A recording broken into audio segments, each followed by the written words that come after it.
Donc Sylvain, c'est la première fois qu'on vient ici, Yeah. te rencontrer. On s'était rencontrés à une réunion Collapso à Caen il y a peut-être 1 an et demi ou deux. Non, 1 an peut-être, ouais, Ouais. quelque chose comme ça. Et donc j'avais gardé ta personnalité en mémoire parce que effectivement je me souvenais du gars qui était parti en campagne, voilà, changer un peu de vie quoi, en disant bon je vais faire de la permaculture dans un endroit relativement paumé pour des citadins parce qu'on était à Caen en pleine ville et donc c'était que des citadins autour de nous et donc tu sortais un petit peu, enfin ta personnalité sortait un petit peu du profil des gens qui étaient là. Et donc j'avais gardé en mémoire ton profil, et donc voilà, je voulais absolument te retrouver et puis parler avec toi de ton cheminement, et puis notamment ce que tu entends par permaculture aujourd'hui, parce qu'on sait que permaculture, c'est un mot qui peut faire un peu débat sur les réseaux, des choses comme ça, peut-être tu vas nous expliquer peut-être des querelles de chapelle qui sont pas forcément utiles. Voilà, donc première question, est-ce que tu peux te présenter en quelques mots? Ouais. Et puis après on va enchaîner sur Ça marche. permaculture. Je m'appelle Sylvain, je suis permaculteur, paysan. Je pratique concrètement depuis 6 ou 7 ans. Je suis passé par l'agriculture bio, donc j'ai été ouvrier agricole pendant un temps.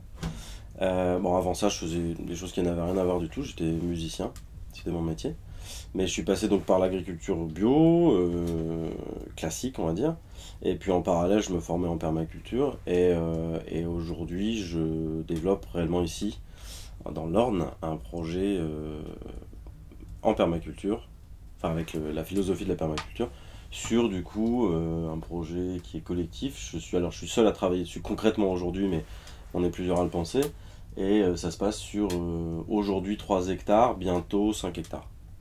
Mais, alors ça c'est mon terrain de jeu, on va dire physique, mais comme je fais de la permaculture radicale, c'est-à-dire avec tout ce que ça englobe, alors radical parce que je m'inspire vraiment du pourquoi et du comment ça a été fondé au départ dans les années 70, ça se restreint pas au petit périmètre sur lequel j'ai une action possible, on va dire en physique, ça fonctionne aussi sur les réseaux locaux, la résilience collective, pas qu'au niveau de mon village, mais au niveau des villages alentours et des gens qui vivent dans ce terroir en fait quoi. Ok. Ouais. Est-ce que tu peux nous rappeler d'où ça vient justement? Ouais. Quels sont les auteurs de référence Alors, peut-être?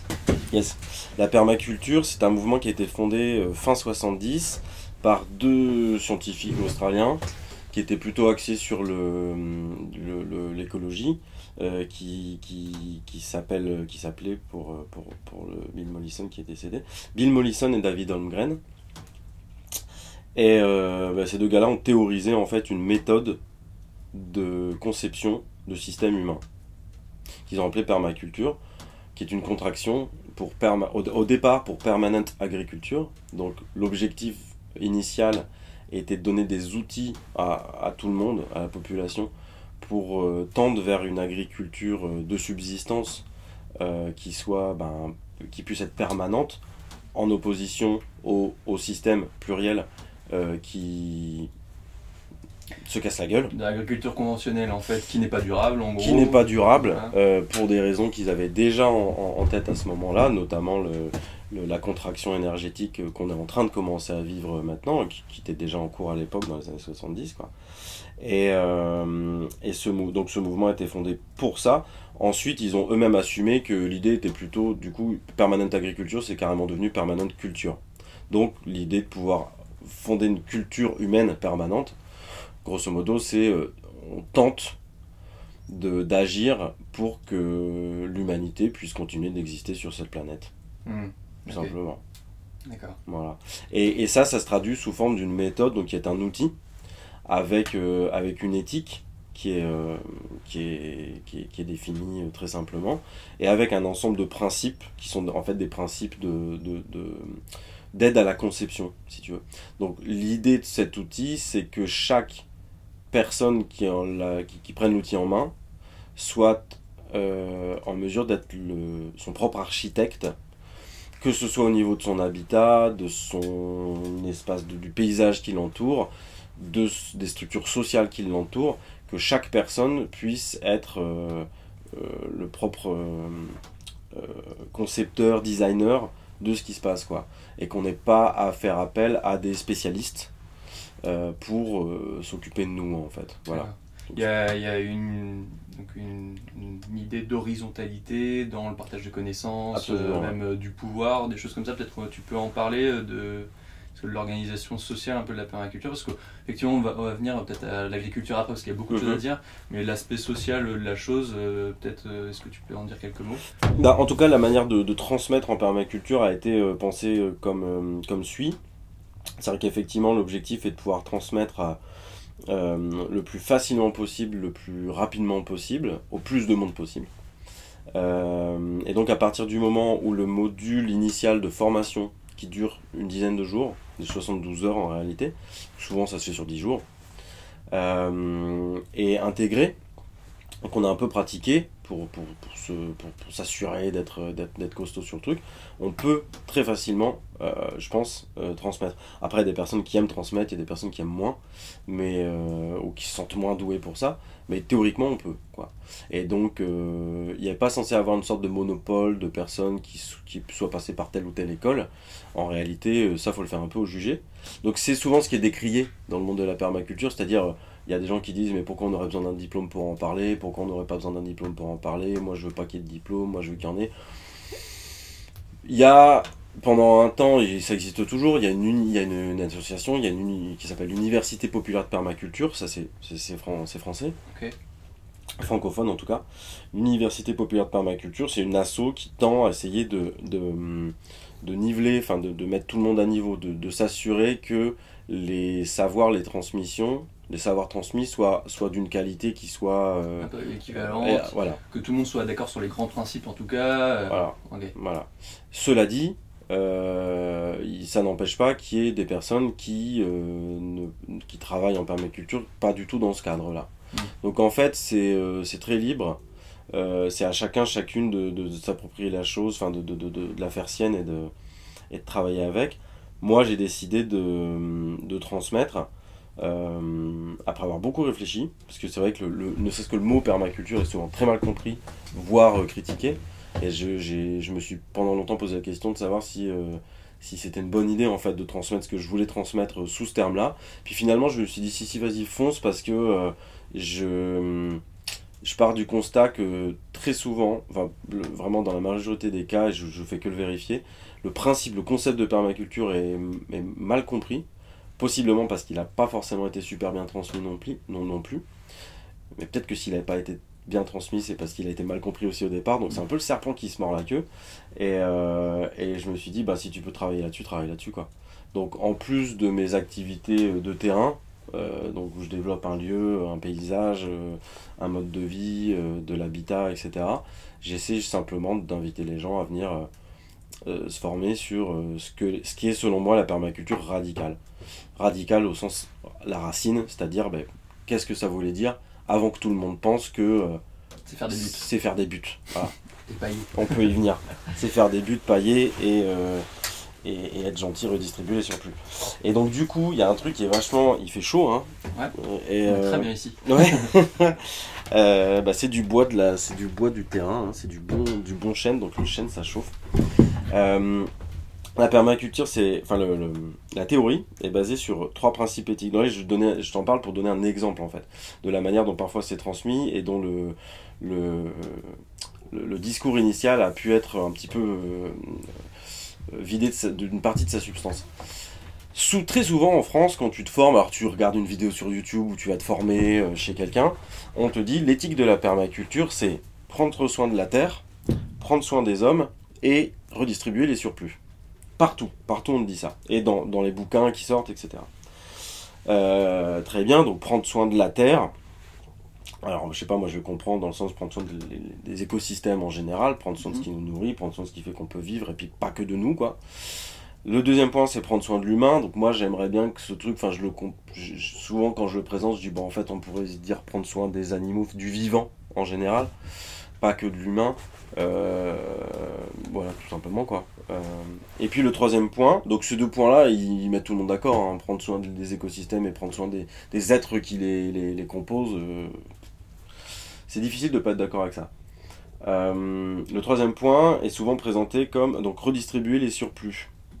Ça veut dire quoi? Ça veut dire produire des surplus et partager, quoi, grosso modo. Donc tu réfléchis, tu vois. Et puis bon, moi, quand j'ai commencé à me former, je me suis beaucoup formé dans les bouquins. Et puis un jour, j'ai acheté un bouquin qui s'appelle Permaculture A Designer's Manual, qui est un bouquin qui est sorti en 88, je crois, qui a été écrit solo par Bill Mollison, donc l'un des deux cofondateurs.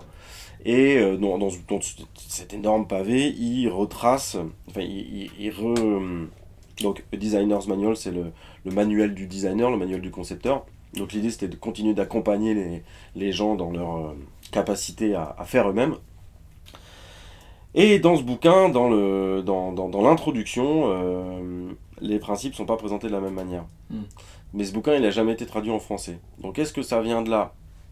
Théorie numéro 1, qui fait qu'en France, on transmet de manière un peu plus polissée. Ou est-ce que c'est parce que,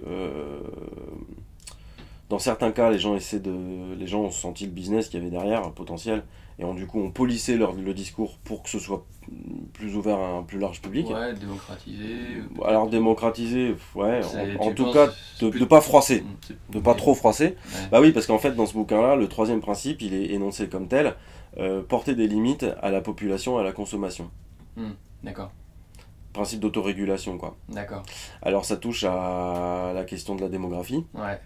Et ça touche à la question de la croissance. Et c'est deux points qui sont un peu des points, c'est très difficile d'en parler, quoi. Ouais. Donc aujourd'hui, on a l'impression, en tout cas, si on suit un peu les médias, on a l'impression que la question de la décroissance commence à émerger. On en parle, ça a été Rabi peut-être au départ, avec son élection qui avait sorti ce mot, puis bon, voilà, ce mot qui commence à sortir dans les grands médias. En tout cas, la question de la démographie, on n'entend pas du tout parler. Non. Et ça, apparemment, c'est dans l'introduction finalement d'un des bouquins de permaculture. Ouais. Ok, est-ce que tu peux encore développer un peu ça? Ouais, carrément. Mais simplement, dans ce bouquin-là, dans cette présentation-là, Bill Mollison, alors moi, les formations, je les commence en proposant que l'une des personnes qui est venue se former lise aux autres, avec tout le monde, des extraits de cette introduction que du coup j'ai traduit en français, pour montrer vraiment pourquoi ce mouvement existe.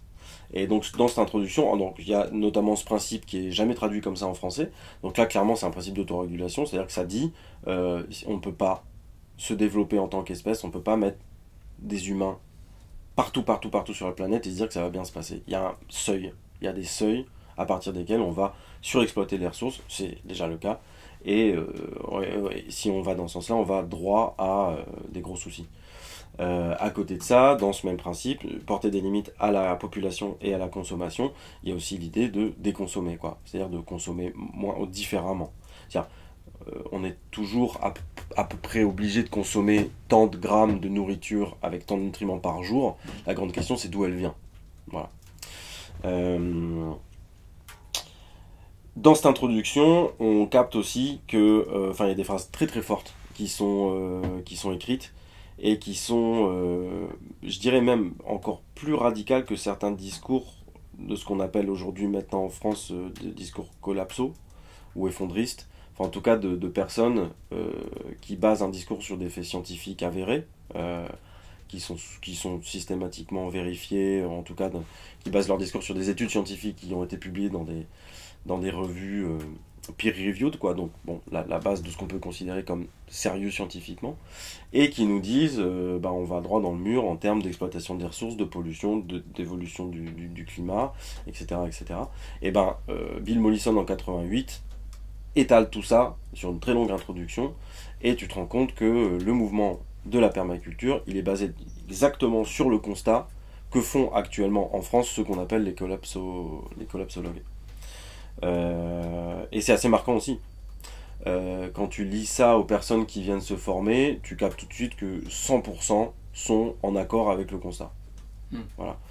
Déjà à l'époque, il raconte déplétion du pétrole. En fait, la permaculture, c'est une tentative de proposer des méthodes, une méthodologie pour concevoir des systèmes humains, que ce soit des systèmes ruraux, mais aussi des systèmes urbains, des entreprises, une ville, un pays potentiellement, mais une maison, une association, un jardin, un paysage.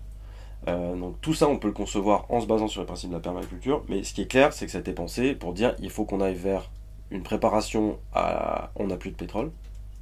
Enfin, en tout cas, on n'a plus de pétrole pas cher. Une préparation à on a beaucoup moins d'énergie pas chère. Et donc, comment on fait pour que ça se passe bien? Donc, en réalité, la permaculture, si on prend le contexte actuel avec un mouvement... un mouvement effondriste ou collapso, appelons ça enfin, on peut l'appeler de plein de manières différentes, qui se développe quand même pas mal en France ces 2 dernières années. La permaculture est une sorte de réponse à ces questionnements-là, quoi. Voilà. D'accord. Très clairement. D'accord. C'est malheureusement assez rarement décrit comme tel. Okay. Donc toi, tu vis comme ça, sur ce terrain-là, tu es tout seul sur ce terrain, et explique-nous un petit peu ce que tu fais sur ce terrain, peut-être comment toi tu vis au quotidien la permaculture. Alors, moi ma manière de vivre déjà, mon écologisme, c'est de baisser volontairement mes revenus. Je pars du principe quand on baisse ses revenus, on baisse par la force des choses son empreinte carbone, quoi, parce qu'on peut faire moins de choses. Et dans mon cas, c'est aussi une expérimentation de décroissance volontaire, c'est-à-dire que je me mets volontairement dans une situation qui me pousse à développer des savoir-faire et des savoirs pour pouvoir vivre un peu plus confortablement, quoi, sans avoir accès à un confort absolument dingue, parce que quelque part je m'y refuse. Alors, je suis comme tout le monde, on a tous nos contradictions. Je continue de me fournir en nicotine avec un petit appareil qui fonctionne avec des batteries qui sont pas terribles. Mais c'est vrai que de manière générale, dans ma vie,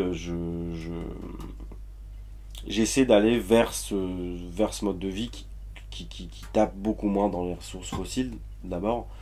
Et surtout d'installer un système. Alors, souvent, j'utilise des ressources fossiles. Donc, je mets de l'essence dans un... Enfin, je mets de l'essence. Un gars qui vient faire un terrassement ou travailler avec un tractopelle, ça fonctionne au pétrole. Mais s'il vient travailler un tractopelle ici, c'est pour mettre en place un système qui n'aura plus besoin du pétrole, qui pourra fonctionner sans. Et cette approche-là, pour moi, elle a 2 fins. C'est-à-dire que dans un premier temps, elle permet... Enfin, l'objectif est d'avoir un mode de vie qui soit cohérent avec mes convictions écologistes. Et en même temps, l'idée d'expérimenter ce qu'on peut faire et comment on peut le faire à partir du moment où l'énergie est trop chère ou plus assez disponible. Et ça, moi, je suis convaincu depuis plusieurs années que c'est le cas, on le voit très bien. Enfin, je veux dire, on n'a plus besoin de discuter, je pense, beaucoup là-dessus. Enfin, en tout cas, j'ai de plus en plus de mal, moi, à discuter avec les gens qui nient ça. Qui nient, voilà, qui sont dans le déni vis-à-vis de, oui, très clairement, ça a été la grosse fiesta. Là, maintenant, il faut inventer des modes de vie, des manières de vivre, mais surtout collectivement, qui vont pouvoir faire avec moins de pétrole, moins d'électricité, moins de connexion à Internet. Voilà. Et comment on remplace tout ça, comment on fait pour fabriquer ça, mais aussi au niveau social, quoi. Donc moi, effectivement, je suis tout seul aujourd'hui, enfin, je suis tout seul. Je suis le seul permanent sur ce lieu. Donc je suis le seul qui travaille tous les jours à développer les jardins, les plantations, etc. Bon, les plantations d'arbres, on les fait collectivement, il y a plein d'ateliers collectifs. Mais je travaille donc sur ces espaces-là, mais je travaille aussi sur des espaces plus, qui sont moins physiques, qui sont plus psychologiques, sociaux, sur le territoire, avec les gens que je peux rencontrer ici, voilà, sur un espace politique en fait, voilà, tout simplement. Ouais. Et pour développer aussi plus de résilience. Résilience, alors c'est un mot un peu à la mode, mais on ne le définit pas souvent. Pour moi, je l'utilise dans ce sens-là. La résilience, c'est la capacité d'un être ou d'un système à retrouver un fonctionnement, alors pas forcément sa forme initiale, mais à retrouver un fonctionnement viable après un choc. Voilà. Et donc tu travailles à ça, est-ce que tu peux évoquer le projet que tu as peut-être avec un ami, tu me disais, qui s'appelle le cirque. Ah ah, on en parle direct. Ah bah c'est parti. Bah ouais, parce qu'on est ça. Après, on parlera plutôt de l'aspect agriculture Ok. et tout ça, mais... Non, ça marche. On peut. Et ben écoute, donc pour l'instant on le tenait un peu secret, mais il n'y a aucune raison de le tenir secret en fait, donc c'est très bien. Donc avec un très bon ami d'ici qui lui travaille sur la mobilité en fait. Sur la mobilité douce sous forme de vélo quoi. Donc en fait il répare et il forme les gens à réparer leur vélo. Voilà. Juste à côté d'ici. Et on a tous les deux eu l'envie et l'idée de monter un conseil intercommunal pour la résilience collective, donc cirque. On commence à en parler et on essaie de développer avec d'autres aussi pour travailler là-dessus. Et ici même, sur cet espace, sur le lieu, on est en train de monter une association qui va travailler sur les mêmes thèmes, quoi. Donc, la résilience, mais collective, toujours. C'est-à-dire, moi, je suis... la résilience, l'autonomie, on en parlera peut-être, parce que c'est un sujet qui revient très souvent, qui m'intéresse aussi de débunker un peu. Mais pour moi, toutes ces choses-là, ça peut se faire que collectivement. Ça peut pas exister individuellement, façon survivaliste, ou... voilà. C'est juste mettre le doigt dans l'œil jusqu'au coude, quoi. Et en fait, votre projet, il s'inscrit pour contrebalancer quelque chose qui se passe en ce moment, c'est un regroupement de communes massif en fait, et qui fait que les petites mairies disparaissent au profit de grosses mairies. Ouais. Et donc finalement, le pouvoir des personnes en campagne, ça menuise, on peut le dire, au niveau local. Ouais. Donc ils n'ont plus forcément le pouvoir dans leur petite commune pour faire des choix du quotidien avec leurs voisins, quoi. Et non seulement les pouvoirs, mais aussi les services. Ouais. Donc là, pour l'exemple, effectivement, là où on est ici, les communes, les toutes petites communes rurales, dont celle où je vis, sont regroupées sous forme de communes nouvelles.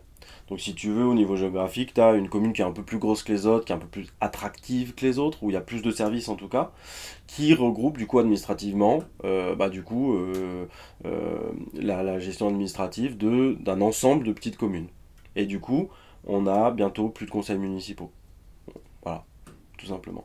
Et donc par contre les gens qui vont s'occuper de nous, si on considère qu'il y a des gens qui s'occupent de nous, ils sont à 10, 15, 20 bornes, ils n'ont pas du tout les mêmes préoccupations, et on le voit déjà en fait, au niveau de l'entretien du bocage, au niveau de l'entretien des bords de route, au niveau de plein de choses.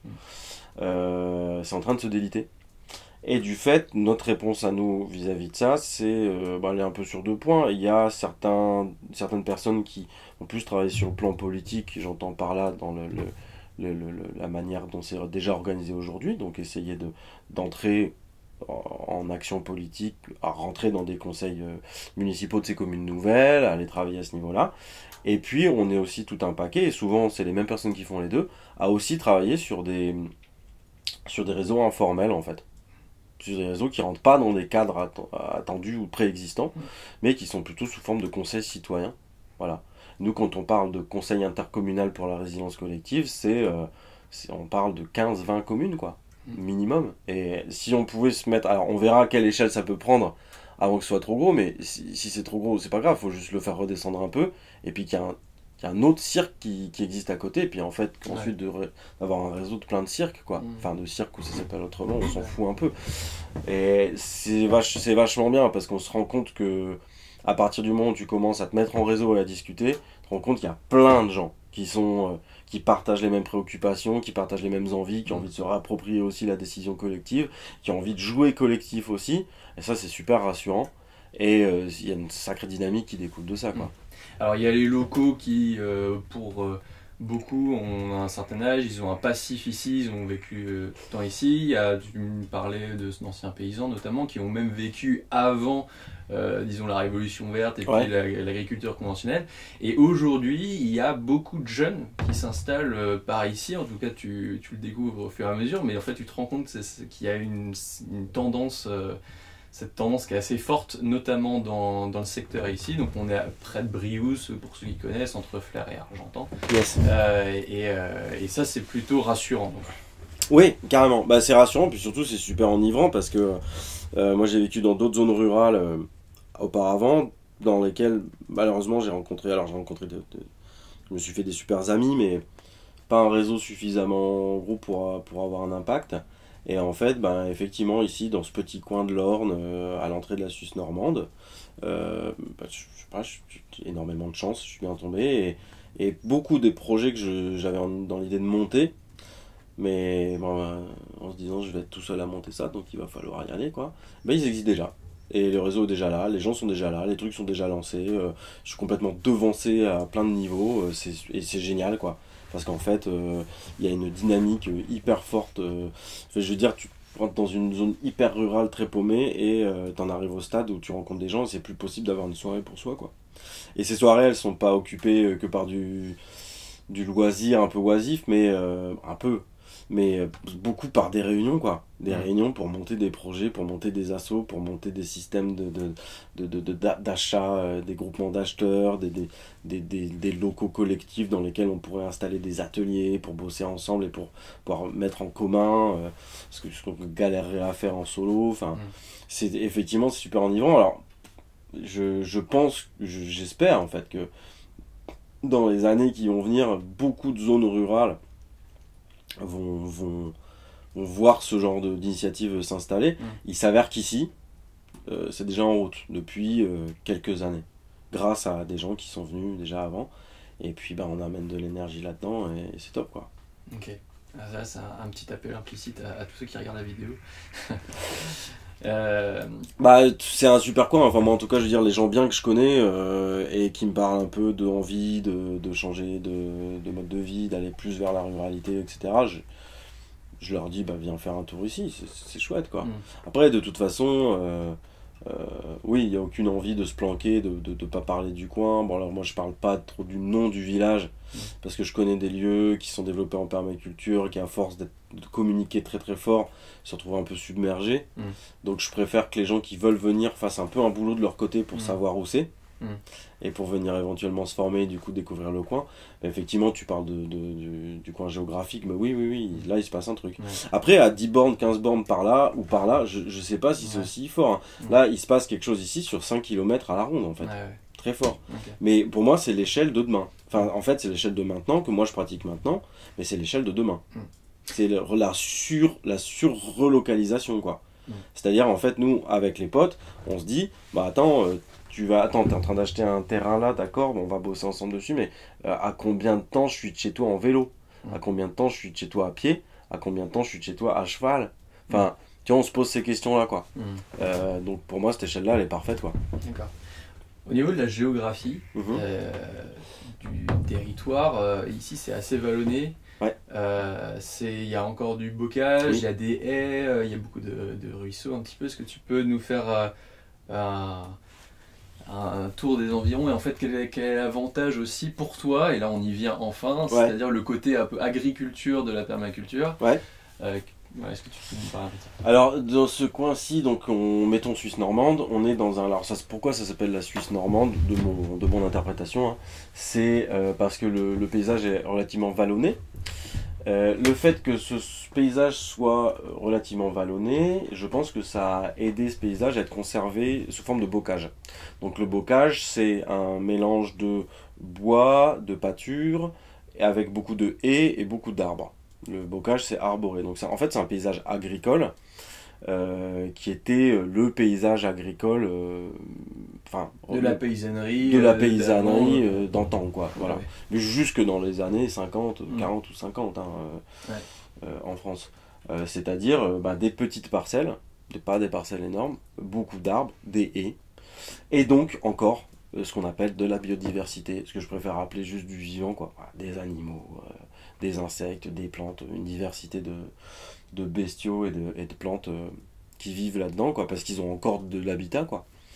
Et pourquoi pourquoi c'est resté comme ça? Parce que grâce, en fait moi je dis grâce au relief, c'est pas hyper pratique de faire tourner des tracteurs à blinde, quoi. C'est pas la Beauce, quoi.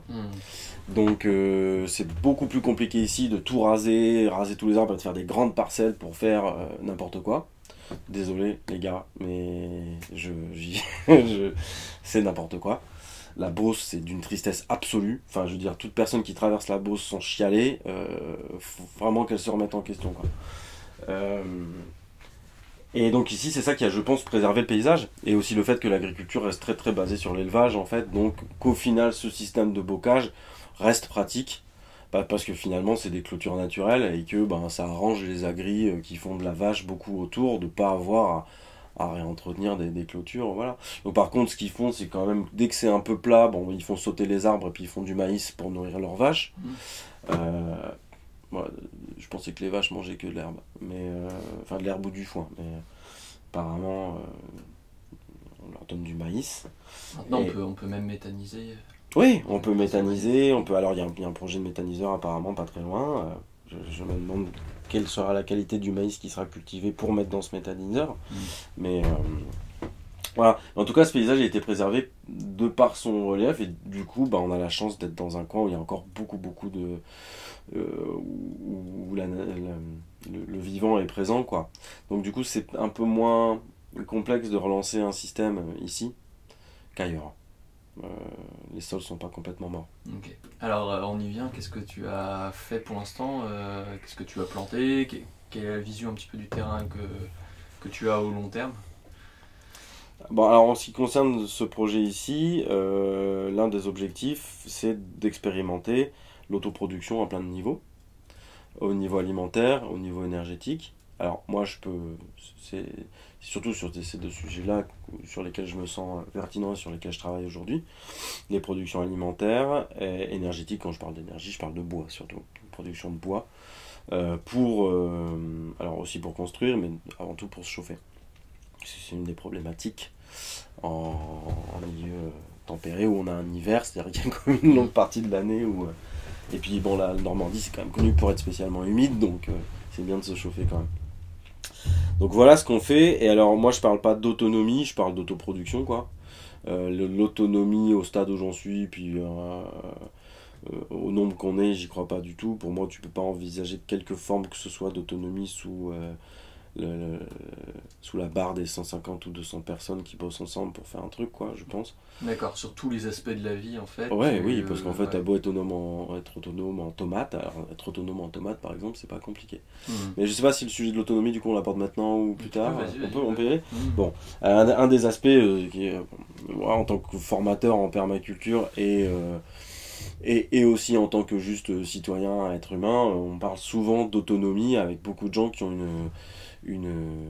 bon, puis avec les constats que beaucoup font aussi en ce moment, enfin depuis quelques temps, l'envie de se dire le système il ne tient pas du tout, putain, si on enlève le pétrole pas cher, aussi juste il y a un blocage, à Paris en 3 jours il n'y a plus de bouffe, il y a une série qui vient de sortir sur Canal qui s'appelle L'Effondrement, qui est très très anxiogène et qui elle part du constat d'un effondrement très soudain, Ouais. extrêmement soudain. Ouais. C'est pas forcément, je pense, le plus probable, mais bon, ça reste probable. En tout cas, techniquement, si tu bloques, énorme grève des routiers, mettons, bon, bah, effectivement, en 3 jours, Paris est à moins de bouffe qu'avant.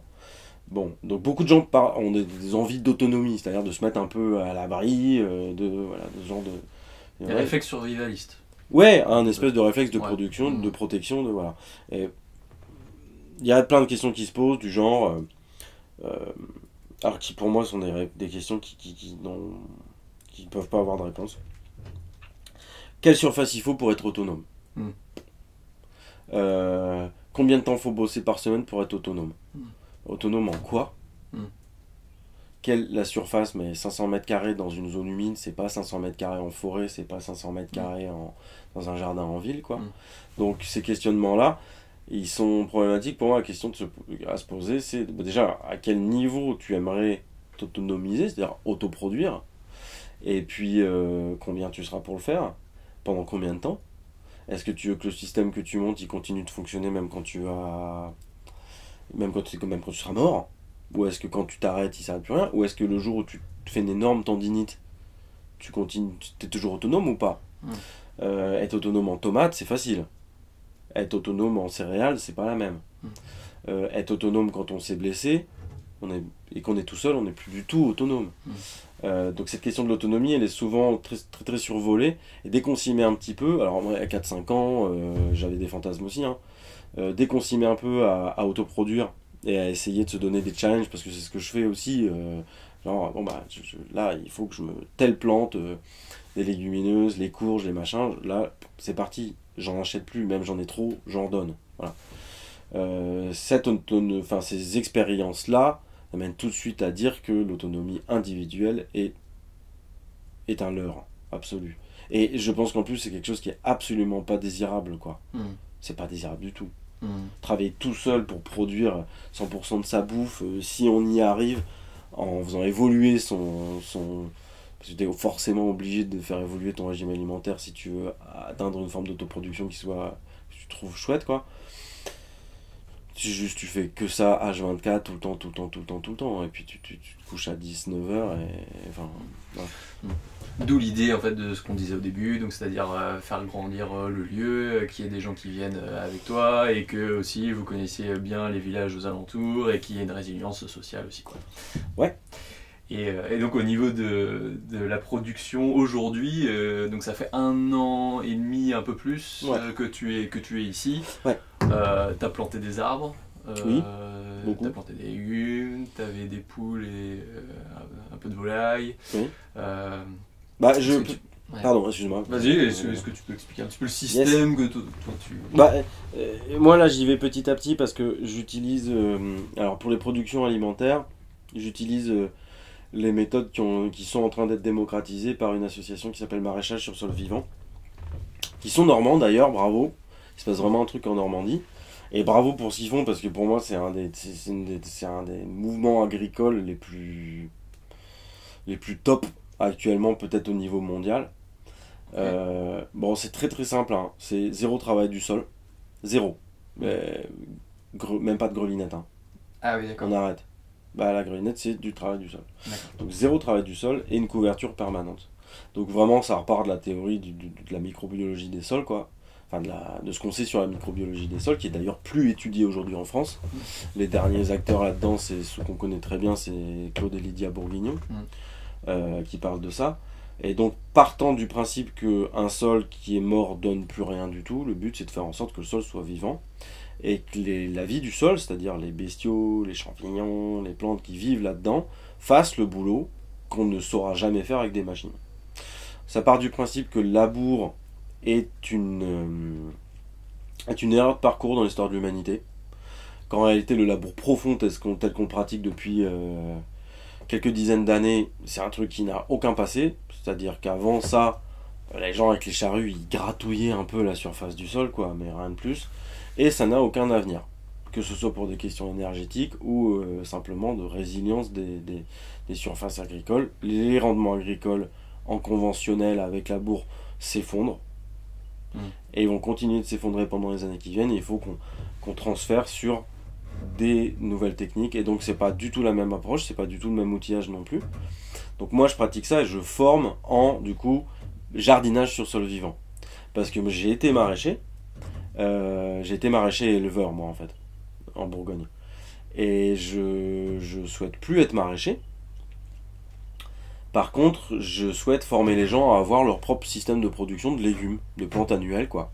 Donc, entre autres, parce que je produis pas que ça, mais pour les légumes, en tout cas, pour les plantes annuelles, légumes ou céréales, hein, voilà ce que je transmets. Et donc ici, la méthode qui est utilisée, c'est celle-là. Sur les surfaces de production de plantes annuelles, qui sont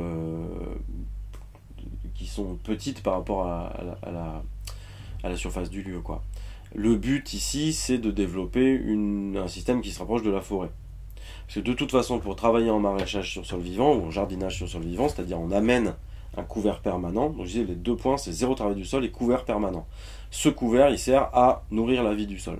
C'est-à-dire, c'est eux qui vont bosser pour faire qu'il y ait tous les nutriments qu'il faut dans le sol, que le sol soit aéré, qu'on garde qu'il y ait de la vie et qu'il y ait de l'humidité qui se garde, que la structure du sol soit propre à être à produire, à ce qu'on puisse produire dedans.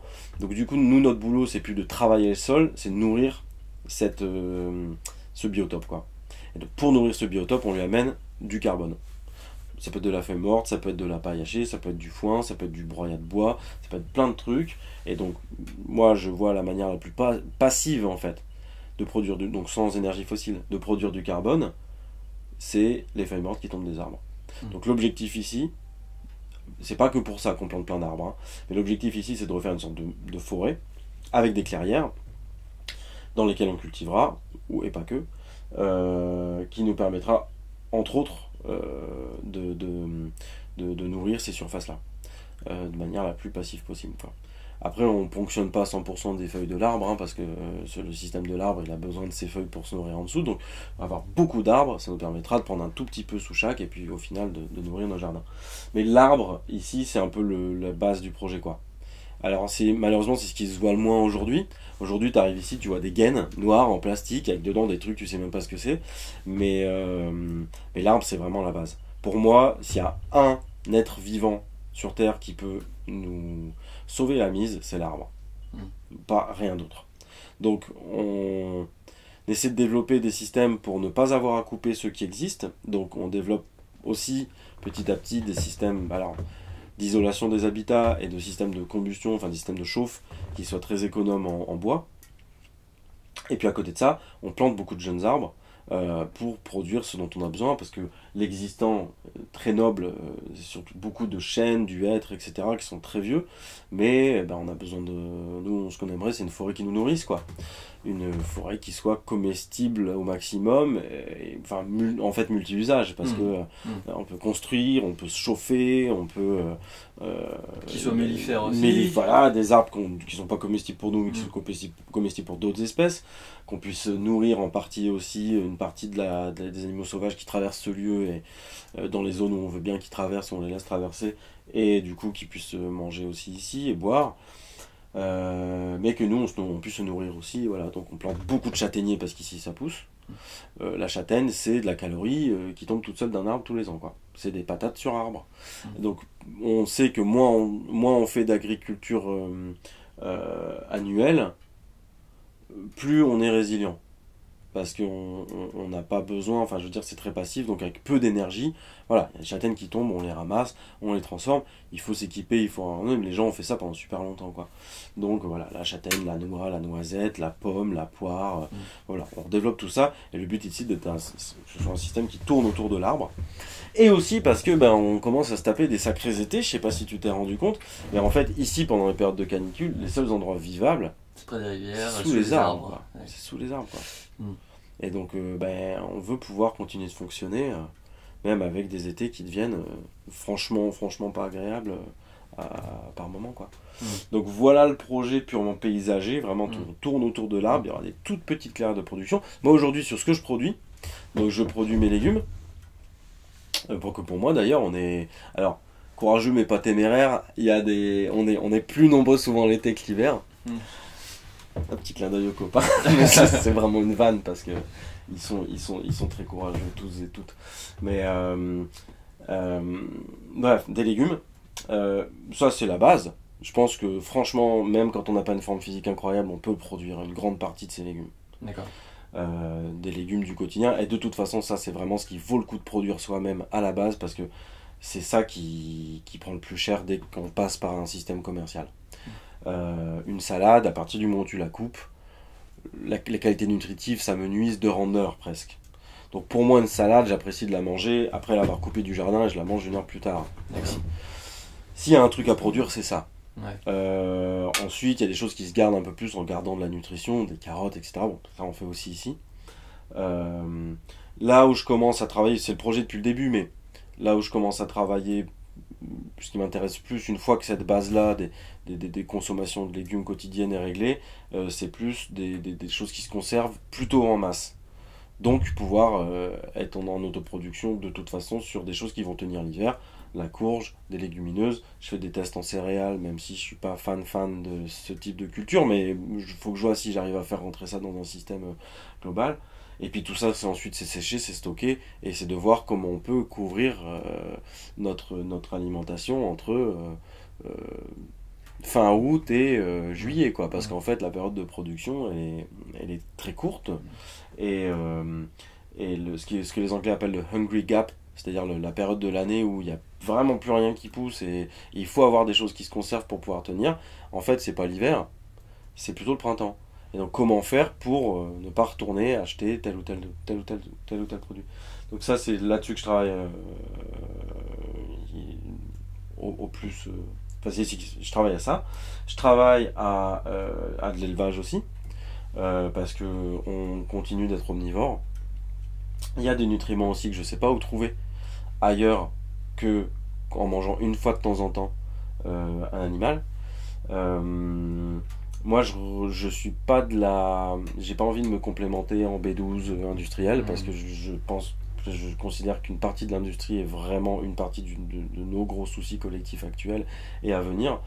Donc, je préfère manger ma B12 en ayant par contre pris la responsabilité, moi, d'élever un animal et d'aller au bout, quoi. Et je prends cette responsabilité, je la reporte pas sur qui que ce soit d'autre, c'est mon job, je le fais, et puis j'assume. Mais les animaux ne servent pas du tout qu'à ça. Ils nous servent à travailler aussi sur le paysage, ils mangent de l'herbe, ils nous aident à faire que les arbres poussent plus vite parce qu'ils nous mettent un peu d'engrais partout. Et puis moi je trouve ça hyper chouette de travailler avec des animaux, même des animaux d'élevage. Voilà, donc voilà ce qu'on produit, on fait notre bois. Donc on peut se chauffer comme ça. Et puis bah voilà, après c'est une question de compétence, c'est-à-dire moi j'aimerais beaucoup aller vachement plus vers les plantes médicinales, commencer à faire de la médecine préventive aussi comme ça. Je peux les produire mais j'ai pas les connaissances sur quelle plante il faut, quelle est l'espèce de pharmacopée naturelle qu'il faut que je développe. Donc bah petit à petit je me renseigne mais je peux pas taffer à tout. Donc on a besoin qu'il y ait des gens qui viennent aussi s'investir dans ce qu'on est en train de monter, dans une asso, etc. Avec des lieux qui vont être plutôt collectifs en fait, très très collectifs, c'est-à-dire on essaie de recréer du commun aussi. Et du coup des gens qui vont pouvoir amener leur propre sensibilité, leur propre savoir-faire là-dessus. J'ai juste un truc qui me vient en tête. Quand je dis que je pense, alors je l'ai pas dit comme ça, mais je pense que tout le monde devrait rejardiner, ne serait-ce que pour produire ce qui en fait aujourd'hui est fourni par les maraîchers. Il y a des maraîchers qui ont tombé sur le dos. Bon, de toute façon, ils vont pas être à la rue demain parce qu'il y a plein de gens qui vont pas le faire. Mais quand bien même on partirait du principe que yes, tout le monde tombe d'accord et qu'en fait cette agriculture, cette culture annuelle qui est rarement faite avec des méthodes rarement sans labour, et le labour c'est une erreur absolue. Même un petit, c'est toujours pareil quoi. Genre ouais non mais on laboure pas beaucoup, ouais mais c'est pareil. Tu défonces la maison, le gîte et le couvert des animaux qui feraient que le sol soit super vivant en faisant ça. Et donc tu cours après un truc que tu détruis au fur et à mesure. Bref, quand bien même on arrêterait de faire ça, et que quand même plein de gens se mettraient à jardiner, à produire leurs salades, leurs carottes, leurs navets, leurs légumes, et ça pour ça, même si on mange beaucoup de légumes, il faut pas une surface hallucinante, et ben moi j'ai une solution toute prête pour les maraîchers quoi. Ils sont déjà équipés souvent en micro-tracteurs, ils ont les serres, ils ont tout ça, et ben pourquoi les maraîchers ne produiraient pas des légumineuses par exemple? Pourquoi pas? Des légumineuses, des courges, des patates, des trucs qu'on a besoin de faire un peu sur des surfaces un peu plus grandes que des salades, des carottes, etc.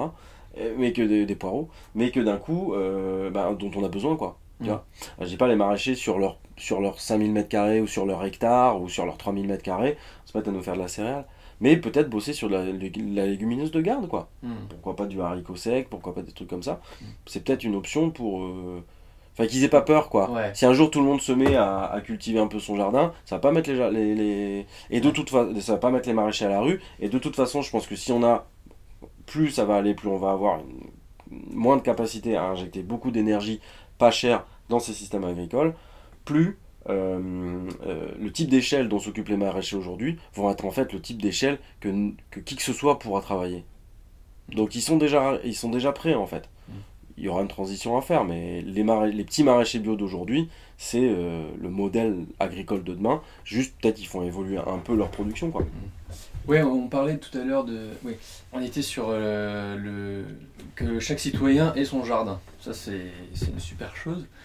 Moi, ce qui me vient en tête, c'est la liberté de circulation et de produire des semences paysannes. On sait que c'est un problème. Il y a l'association Cocopelli qui se bat contre ça.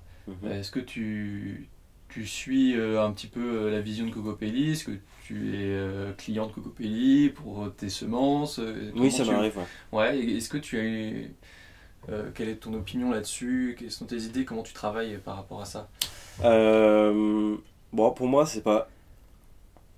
Pour moi, le gros souci, c'est la perte de semences. Donc, en soi, le boulot de Cocopelli, le fait qu'il garde un espèce de catalogue de semences plus ou moins anciennes en fait. Hein. Bon, le fait qu'elles soient anciennes ne veut pas spécialement dire que c'est du génie, enfin qu'elles sont formidables, quoi. Il y a aussi des trucs récents qui sont très bien. Simplement, ce qu'ils font, c'est entretenir des semences qui sont reproductibles, enfin qui sont des variétés qui sont stabilisées. D'accord. Moi je trouve ça très bien. Je pense on gagnerait à être nombreux et nombreuses à produire nos plantes, à produire notre nourriture, et à produire aussi du fait la semence, apprendre à produire la semence pour pouvoir relancer l'année suivante nos variétés, quoi. Il y a peu de gens qui s'intéressent au sujet en fait, enfin qui pratiquent. Il y a beaucoup de gens qui s'intéressent au sujet, mais il y a peu de gens qui pratiquent. Pour pratiquer, je me rends compte que pareil, tout seul c'est pas possible. Je peux pas être semencier, quoi. Je veux pas être semencier. J'aimerais pouvoir échanger des semences avec des gens du coin, mais des choses qui soient gardées clean, etc. Sur l'aspect politique de la chose, oui, moi je trouve ça absolument dégueulasse de verrouiller des trucs. Après, il y a aussi une méconnaissance du système. Les variétés F1, par exemple, on parle souvent des variétés F1. F1, ça veut dire quoi? Ça veut dire que c'est la première génération d'une hybridation. Donc tu as papa, maman, et puis donc ils peuvent être gardés en labo, puis ils sont hybridés, et on sait que l'enfant de papa, maman de telle et telle variété donne la première année tel résultat. Parce que c'est hyper stable la première année. Parce que non, parce que on sait que ce croisement-là donne un truc très très normé avec, mettons, des haricots qui font tous la même taille, qui donnent de telle manière, etc. Sauf que la variété n'est pas stabilisée. Pour stabiliser une variété, il faut au minimum 7-8 ans. C'est ça. Donc F7. F1, ça veut dire première génération. Ouais, du F7 ou du F8. Le F1, c'est juste de dire, nous en labo, on se garde papa-maman, on les croise, on vous vend la variété qui est donnée par ce croisement-là, la première année. Si tu récoltes tes semences et que l'année d'après tu essaies de les replanter, tu vas pouvoir avoir plein de traits génétiques qui vont ressortir parce que la variété n'est pas stabilisée. Une variété comme celle-là, on peut la restabiliser. Mais c'est un boulot hallucinant. Ça prend 7-8 ans, voilà. Et c'est un travail de semencier en fait c'est un travail de sélectionneur. Voilà. Ah oui. Donc oui, pas de semencier, mais le semencier, c'est le métier, c'est la version commerciale du truc. Le sélectionneur, l'humanité a sélectionné depuis toujours. La tomate au départ c'est du poison. La courge au départ c'est du poison, enfin à peu près tout ce qu'on bouffe au départ c'est du poison pour nous. Ça a juste été sélectionné pour être de plus en plus comestible, de plus en plus digeste, de plus en plus productif, de plus en plus sucré, voilà. Donc tout ce boulot là il faut le faire absolument. Donc voilà, moi je fais aujourd'hui surtout beaucoup de tests de plein de variétés, et une fois que je capte ce que j'aime, ce qui produit bien, mais surtout ce que j'aime, ce que je trouve bon, voilà, c'est parti, quoi. Parce que très vite il arrive un truc, et là je vais remettre un petit coup de talon aux maraîchers aussi, mais les maraîchers par exemple, quand tu vas souvent chez le maraîcher, souvent quand tu vas chez un maraîcher, même s'il est super bio et tout, t'as des courgettes, la bonne vieille courgette verte, la bonne vieille courgette jaune. Alors, pour connaître les variétés qui sont souvent produites, effectivement elles poussent bien, effectivement elles produisent beaucoup. Effectivement, elles peuvent être résistantes à telle ou telle maladie un peu plus que d'autres. Par contre, je suis désolé, mais en termes de goût, je crois que du jour où les gens vont produire un peu plus, ils vont aller voir leur maraîcher, ils vont dire tu cultiverais pas ça plutôt parce que c'est quand même pas la même, quoi. Et il y a ça qui rentre vachement aussi en jeu. Moi j'ai travaillé, quand j'étais ouvrier agricole, j'ai travaillé pour une ferme qui était aussi une auberge, un restaurant, et donc moi je produisais des légumes et j'élevais des animaux pour des chefs. Donc pour le chef qui travaillait sur la ferme et pour des chefs étoilés à droite à gauche. Donc à un moment donné, ces gens-là, en fait, ils s'en foutent qu'il y ait telle production sur le pied de courgette, ils veulent du top. Donc j'ai été amené à essayer plein de variétés, et ça m'a aussi aidé à me rendre compte que il y a une diversité incroyable de plantes qu'on cultive pas forcément parce qu'elles sont pas considérées comme suffisamment productives pour pouvoir pour pouvoir avoir une activité commerciale viable, quoi. Voilà, et donc du coup sur l'aspect semences, c'est hyper important de se réapproprier les savoir-faire de sélection et d'adaptation au terroir aussi. Ici on a une saison qui peut être très courte.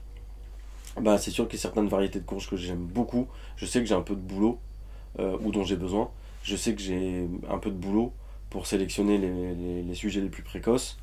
Et puis il y a d'autres critères aussi. Puis petit à petit, amener cette variété à être plus productive ici parce qu'elle vient à maturité plus tôt, etc., etc.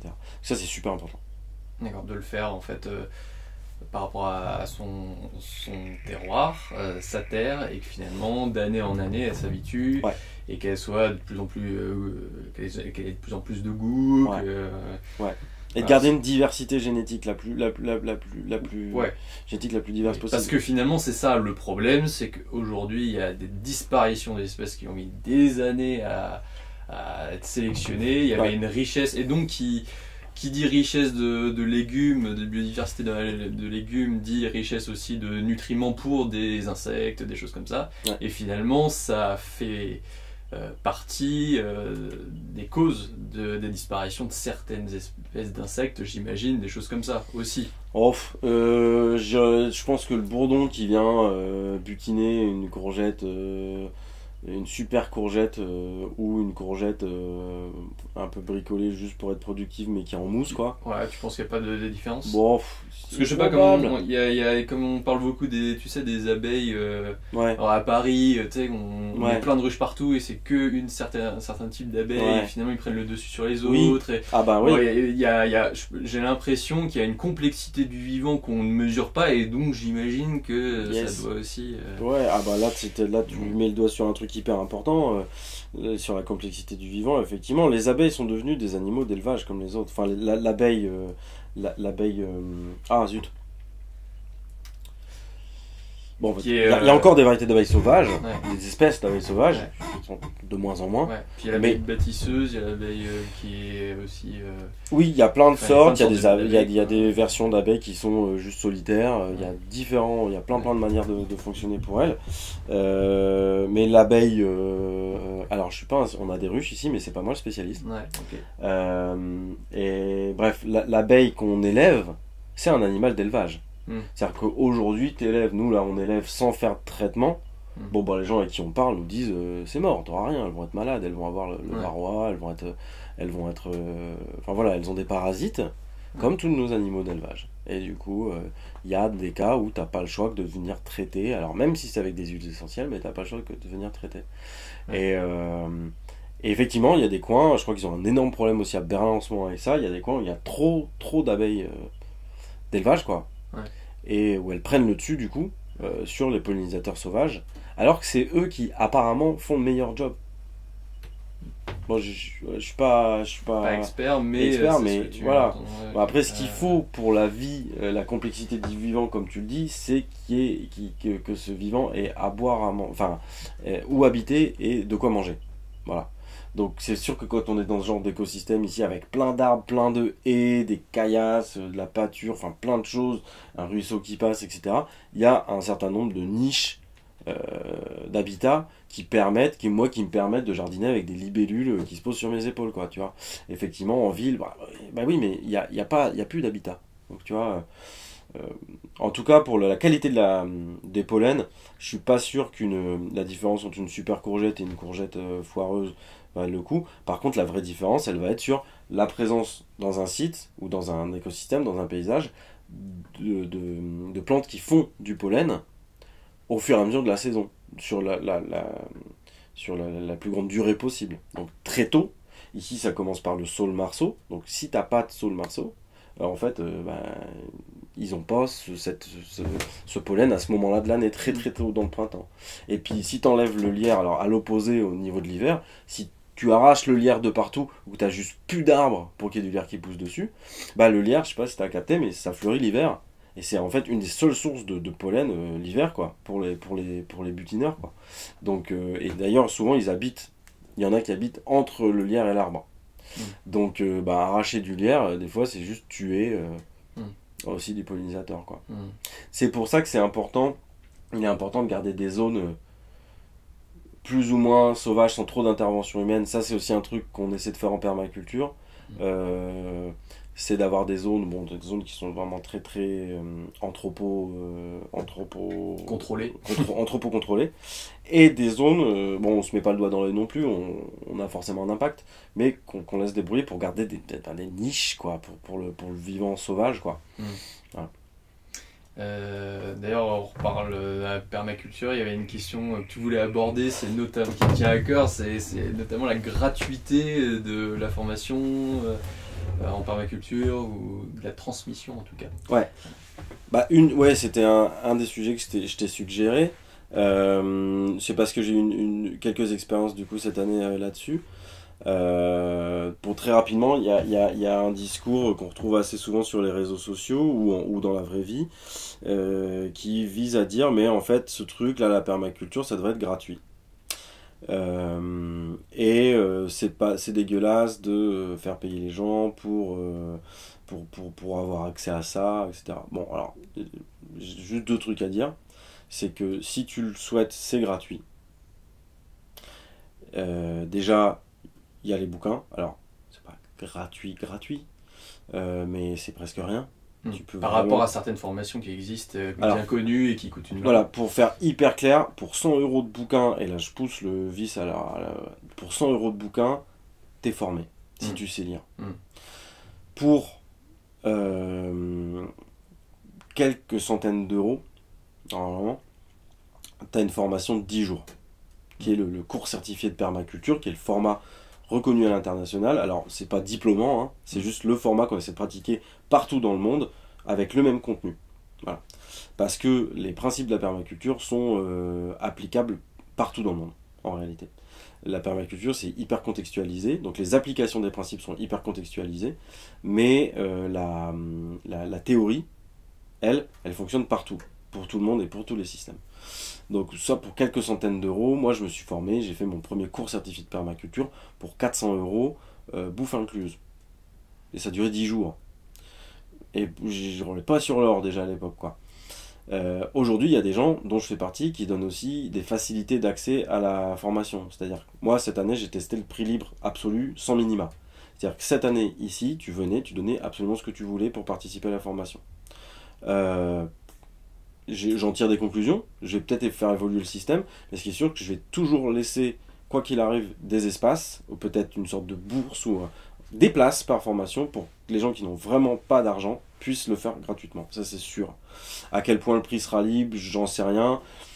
Comme plein d'amis à moi qui testent le prix libre, on se rend compte que c'est pas ceux qui ont le moins d'argent qui donnent le moins. Enfin, c'est pas ceux qui ont le plus d'argent qui donnent le plus. Donc l'équilibre qui serait censé se faire à peu près naturellement se fait pas comme ça. Et c'est l'inverse, quoi. Moi j'ai des potes qui sont venus, je sais très bien qu'ils sont au RSA, qui ont donné 4, 5, 6 fois plus que des gens qui débarquaient en BM. Ouais. Voilà, pour faire clair. Donc le coût du prix libre, je vais voir comment je l'accorde, quoi.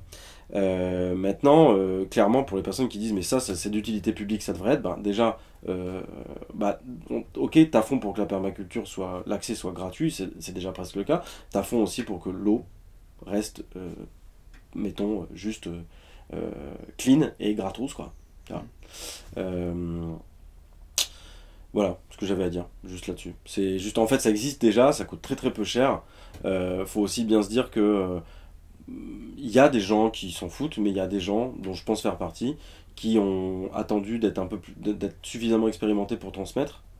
Et ça veut dire beaucoup de boulot. Ça veut dire du taf.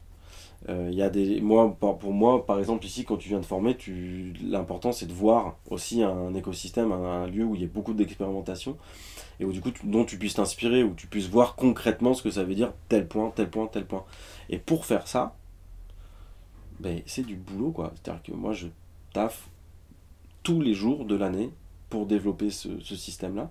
Et il n'y a que quelques jours par an, pendant une partie de la saison seulement, où j'organise des formations, parce que techniquement je peux pas les faire en hiver. Enfin, ça m'étonnerait qu'il y ait du monde qui soit chaud pour venir camper l'hiver ici. Et du coup, c'est du taf, quoi. Donc, alors à moins que on ait envie que ce qui est transmis soit de piètre qualité par des gens qui ont zéro formation, surtout zéro expérience de terrain, je trouve pas ça désirable.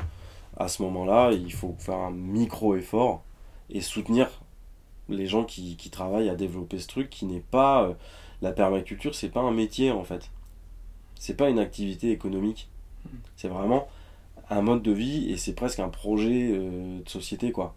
Et donc souvent quand on y travaille, à moins d'avoir monté une boîte en faisant une super communication et en ayant plein de moyens de rentrer de l'argent par-ci par-là en vendant un bouquin, un truc, un machin, on se rend très vite compte quand un truc est une machine à fric ou juste voilà, faut mettre un tout petit peu pour supporter les personnes pour aider les personnes qui développent les projets. C'est assez facile de faire le tri, quoi. Bon, voilà, je pense que on va pas dans les restos demander aux gens qui nous servent des solmenières gratos pour l'instant. Ok. Est-ce que tu veux rajouter quelque chose par rapport à peut-être à ton parcours Collapso? Tu l'as un petit peu évoqué au début. Ouais. Mais peut-être les rencontres que tu as fait par rapport à ça, peut-être ça a été un déclic à un moment donné. Quelle vision tu as aujourd'hui de ton terrain, de la société en général, des inquiétudes, je sais pas, je t'ai pas posé la question, mais tu vois, même pour toi, ta vie de famille, peut-être plus tard, ou même tes amis ou ta famille qui est pas forcément au fait de tout ça. Voilà, est-ce que tu peux nous parler un peu de ça? Ouais, on peut rentrer dans le sujet. Ouais, parce que de toute façon, moi, pendant un temps, j'ai eu plusieurs phases à ce niveau-là. J'ai eu une phase de prise de conscience assez aiguë aux alentours de 2013-2014 en lisant des bouquins. En fait, c'est de m'intéresser à la permaculture, mais comme j'ai la chance d'être bilingue, je peux lire en anglais sans problème. Donc j'ai pu lire certains des bouquins que je disais tout à l'heure qui n'ont jamais été traduits et du coup avoir accès à des notions plus radicales, à avoir accès vraiment au fondement de la permaculture. Et pas ce qui était déjà à l'époque en France, une sorte de truc petit jardin sympa, maison de hobbit, Marie-Claire Maison. Sorry Marie-Claire Maison. mais voilà, c'était déjà un truc très policé. Et moi j'ai eu tout de suite accès à des versions beaucoup plus hardcore, quoi. Et du fait, dans ces bouquins-là, les questionnements sur l'énergie, sur la démographie, sur le climat, tout ça est déjà abordé. Du coup, moi je suis allé chercher les références de ces gens-là. Et l'une des grosses inspirations, entre autres, mais l'une des inspirations des gens qui ont fondé le mouvement de la permaculture, c'est notamment les limites à la croissance, The Limits to Growth, les limites à la croissance, qui est un rapport scientifique qui a été formulé par une équipe, mais une équipe qui était drivée par Donella et Dennis Meadows. Qui a complètement influencé la fondation de la permaculture, mais qui est aujourd'hui l'une des grosses références des collapsos. Voilà. Donc en fait, avant que le terme existe, je m'étais retrouvé à lire des trucs là-dessus. C'est sûr qu'au moment où un certain Pablo Servigne et un certain Raphaël Stevens sont sortis, un certain bouquin qui a influencé pas mal de monde qui s'appelle Comment tout peut s'effondrer, ça a mis face leurs écrits, leurs analyses, surtout parce qu'ils ont fait des croisements d'analyses scientifiques, des superpositions d'analyses scientifiques. Moi, ça m'a mis face à toutes mes intuitions et tout ce que j'avais déjà pu lire et dire ah oui, là, quand même, il y a vraiment un truc. Donc ça, c'est 2015, la sortie de ce bouquin-là. Mon cheminement à travers ça, il a été assez simple, c'est-à-dire que d'un coup, j'ai complètement... J'ai changé de mode de vie tout de suite, parce que je me suis dit c'est pas possible de continuer comme ça. J'en avais la possibilité, peut-être plus que d'autres effectivement, pas parce que j'avais plein d'argent, pas du tout, simplement parce que j'avais très peu d'attaches, j'ai pas d'enfants, et voilà, j'avais un job qui était de toute façon déjà un petit peu clairsemé à droite à gauche en tant que musicien. Donc moi j'ai pu dire bon voilà, fini, je switch et je pars me former sur le terrain, sur une ferme en Bourgogne, quoi. Pas dans l'idée de faire du survivalisme, juste dans l'idée de participer d'un truc qui soit qui fasse moins de mal à notre environnement. Je savais très bien que c'était pas sur une ferme bio que j'allais trouver la vérité, il n'y a pas de vérité de toute façon, mais que j'allais trouver ce que je voulais faire. Je savais que c'était un passage obligé pour moi parce qu'il y a la théorie de la permaculture qui dit prends un arbre, prends une poule, mets-les en relation. En fait, en permaculture, je fais un tout petit aparté, mais on travaille, quand on design, quand on conçoit un système, on travaille surtout, non pas à la qualité des éléments en soi, mais à la qualité des relations entre les éléments. C'est vraiment ça, faire de la conception. Tu vois, c'est bien beau de faire une maison bioclimatique, maison passive, pouf. Surtout si on a des sous, on peut demander à une boîte de nous construire une maison passive. On peut demander à une boîte de venir nous installer un jardin en permaculture. On peut demander à des boîtes de faire plein de trucs. Mais jamais c'est relié tout ça. Et comment ta maison elle fonctionne rapport à ton jardin, et comment ta maison elle fonctionne rapport aux arbres qu'il y a autour, et au sous-sol, et à ce qui se passe à côté, et aux celliers que tu veux faire, etc. Donc c'est vraiment ça qu'on essaie de travailler en permaculture, c'est une vision globale de nos systèmes. Pour dire, bah ok, peut-être que je viens en Normandie, si je mets une mare, j'installe une mare, et cette mare elle m'intéresse peut-être à telle distance de ma maison, parce que l'hiver, le soleil, t'as dedans, réfléchis dans ma baie vitrée qui est au sud, qui vient taper sur un mur trombe et qui me permet de chauffer passivement ma maison en partie. Et donc d'arrêter de dépenser de l'énergie en permanence pour rien. Donc voilà, c'est un peu ça le principe. Et je me suis un peu perdu. Mais là où j'en étais, je reviens sur la collapso. Ouais. Et ben du coup, moi je me suis dit, il faut que je connaisse le fonctionnement d'une poule, le fonctionnement d'un arbre, le fonctionnement d'une salade, le fonctionnement de plein d'autres trucs pour pouvoir les mettre en relation. Donc c'est pour ça que j'ai expérimenté pendant du temps sur le terrain et que j'ai trouvé une ferme où il y avait une diversité de pratiques pour ensuite venir les appliquer dans un projet qui soit pas à visée lucrative sur la production, mais qui soit plutôt à visée juste de vie, de support de vie, quoi. Voilà. Et bon, alors ce cheminement en collapso, pour rentrer un peu plus là-dedans, j'ai une première phase, oula, c'est l'horreur, j'ai offert le Servigne Stevens à tous les gens que je connaissais, personne ne l'a jamais lu. J'ai eu une grosse phase où je me suis défait pas mal de copains parce que j'étais un petit peu trop insistant sur le sujet. Enfin, il y a des copains qui m'ont dit arrête de me parler s'il te plaît. Ensuite, du coup, je suis rentré dans une phase un peu plus, bon bah très bien, j'en parle moins, je vais en parler aux gens qui viennent vers moi pour m'en parler. C'est pas moi qui vais aborder le sujet. Et aujourd'hui, je suis en train de me rééquilibrer dans l'autre sens. Pourquoi ? Parce que, mine de rien, là, le sujet est en train de... Alors, je vais pas dire se démocratiser, mais en train de s'étendre. Enfin, il y a beaucoup plus de monde qui pose le sujet depuis, grosso modo, l'été 2018. Tout à fait, ouais. Grosse canicule, 20 minutes qui fait des articles, un autre truc qui suit. Après, tu as des émissions de télé, de radio. Et l'explosion de la recherche collapsologie dans Google, par exemple. Entre autres, là, je pense qu'on est encore en période charnière avec cette série L'Effondrement qui sort sur Canal. Alors, il y a une question que je me pose quand même, c'est que est-ce que ça va pas juste donner un imaginaire un peu foireux aux gens avec ce côté effondrement hyper soudain ? Pour moi, ça nous pousse plus à faire des stocks d'essence et des trucs comme ça plutôt qu'à travailler sur un système long terme. Mais en même temps, à chacun d'interpréter un peu comme il veut, puis ça reste un récit, ça reste une fiction. Donc il faut garder les yeux ouverts quand même là-dessus. Et par contre, ce récit, cette fiction, elle est quand même étayée par des faits scientifiques derrière. Donc la manière dont ça se passe dans cette série reste scientifiquement probable, quoi. Voilà. Mais à mon avis, c'est pas ça qui nous pend au nez le plus rapidement. Et donc du coup, aujourd'hui, je me rends compte et surtout à commencer à former en permaculture, parce que du coup, j'ai commencé qu'en 2019, cette année. J'ai vraiment attendu de me sentir, tu vois, armé, quoi. Ouais.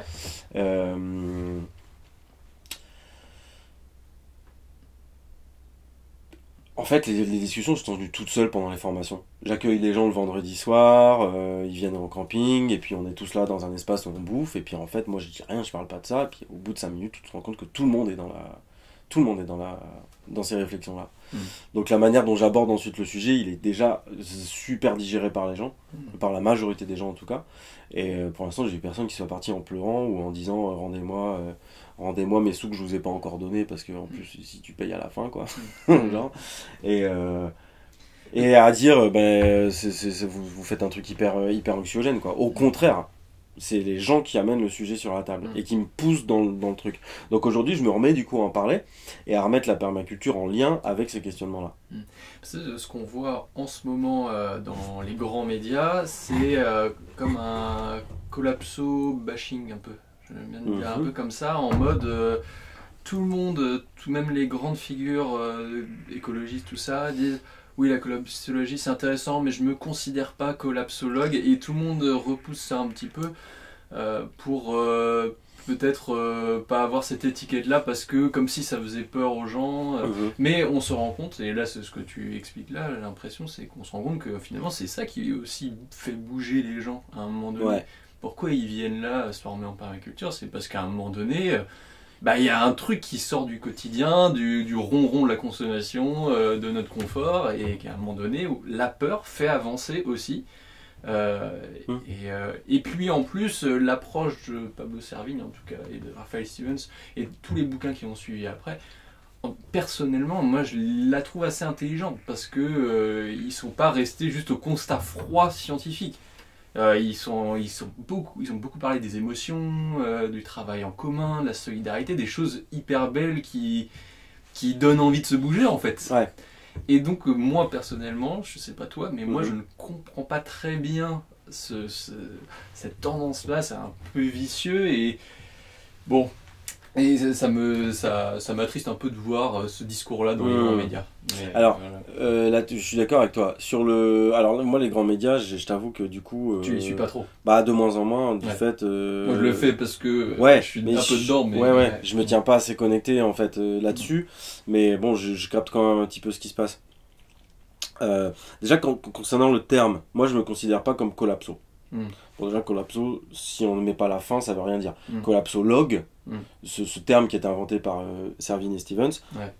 c'est une petite blague au départ Ouais. pour dire, en fait, on va inventer juste une branche scientifique qui serait logos, l'étude de l'effondrement potentiel des sociétés thermo-industrielles. Voilà. Et de manière Voilà. en fait systémique ou qui Bien. recroise Voilà. différents domaines. Systémique, donc Ouais. pas être chacun dans sa petite Voilà. chapelle scientifique, mais on prend toutes les études qui existent, on les superpose et on se dit ah ouais, il y a un souci. Voilà. C'est ça qu'ils font dans leur bouquin. Ouais. Alors moi je me considère, j'ai été peut-être collapsologue pendant 2-3 ans parce que j'ai lu énormément de littérature scientifique du coup parce que ce truc-là je voulais pas le prendre pour argent comptant, je voulais le vérifier. Mm. Donc j'ai lu plein de trucs super chiants mais je me les suis fadés. Aujourd'hui je suis plus collapsologue. À ce moment-là, j'ai peut-être été à un moment donné où j'ai étudié. Je suis plus. Il y a des gens qui se considèrent collapsosophes, donc ils sont plus sur la partie philosophique de la chose. Des gens qui se considèrent collapsonautes. Alors là, ces gens naviguent dans ce milieu-là, puis entre la partie scientifique, la partie plus philosophique, etc., Ouais. etc. Moi, je suis juste fondamentalement convaincu que notre modèle de société est pas fait pour durer, va pas durer, et qu'on va à l'encontre de gros soucis simplement parce qu'on a basé tout notre fonctionnement sur une exploitation illimitée de ressources qui elles ont des limites. Donc ça c'est le premier truc qui va pas fonctionner quoi. Qu'on base tout notre fonctionnement sociétal sur alors l'une de ces ressources étant le pétrole, et donc le pétrole on sait très bien, il en restera toujours dans le sol, hein, mais il va être de plus en plus cher à extraire, donc il va être de plus en plus cher tout court. Et à un moment donné, moi, à 7, 8, 9 euros, j'en sais rien. Je pourrais plus en mettre dans ma bagnole, quoi, simplement. Voilà, ça c'est mon positionnement. Après, sur l'image de la chose, dans les grands médias, ou même chez les gens en général, il y a un rejet, et moi j'ai même un rejet d'amis assez proches, qui mélangent les constats que je fais avec une vision justement d'effondrement très soudain. J'ai même un ami, ça m'a fait un peu mal au cœur récemment, un ami très très proche, peut-être un jour il regardera ça, peut-être un jour ça me permet de lui passer le message, qui est persuadé que je vois une vision très radicale d'un effondrement de notre société. C'est pas le cas. Moi je pense que simplement je vais vite et j'avance, parce que je pense que ce que je mets en place, c'est non seulement c'est un potentiel terrain d'atterrissage pour... c'est une manière de baisser la hauteur de la chute, si tu veux. Je suis de plus en plus dans une vie où je consomme de moins en moins d'énergie. Donc, si tu veux, le fait que l'énergie soit plus chère ou qu'il y en ait moins, ça me touche de moins en moins, quelque part. Mais aussi, je le fais parce que c'est écolo, quoi. De moins consommer. Donc, pour moi, ça joue sur les deux tableaux. Mais il continue de voir la chose sous le point d'un caractère, une vision survivaliste de la chose. Quelque part, un truc comme ça. Voilà. Et du coup, c'est pas du tout le cas, en fait. Mais je pense que du coup, le point qui fait que c'est rejeté en masse par des grands médias ou des gens tout court, c'est qu'il est très difficile pour les gens de faire face au constat que la vie qui s'était imaginée, elle n'aura pas lieu. Tu vois, qu'ils vont pas pouvoir consommer autant qu'ils voudraient, que la croissance, c'est pas possible. Et comme tout est basé dans notre société actuelle sur le mythe d'une croissance infinie potentielle, c'est très dur pour plein de gens dont l'entièreté de la vie est basée autour de ces concepts-là, de se dire l'entièreté de mes croyances est complètement dynamité d'un coup, quoi. Tu vois, il y a pas longtemps, je voyais un petit bout d'extrait que je trouvais pertinent. Alors Je me positionne pas à niveau politique, etc. Mais j'ai juste vu deux personnes discuter, qui sont des politiques. Tu avais Brune Poisson et Delphine Bateau. Brune Poisson qui propose un découplage.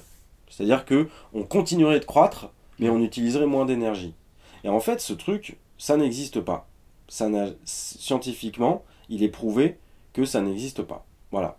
Il y a des études, il y a des textes, c'est vérifié. On peut les lire, ils sont accessibles. Et donc, tu avais en face Delphine Bateau qui disait ce que vous proposez là, le découplage, c'est-à-dire on va continuer de croître économiquement en consommant moins, juste c'est un doux rêve, quoi. Ça n'existe pas, donc arrêtez de nous en fumer. Bon.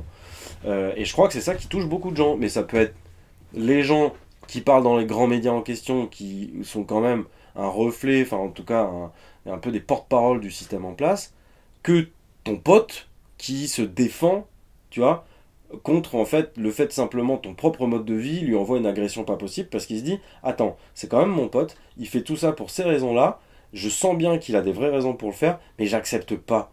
J'accepte pas de me dire que je vais arrêter de prendre l'avion, j'accepte même pas de me dire que peut-être un jour, pour aller à 10 bornes d'ici, il me faudra une demi-journée ou plus que ça, tu vois.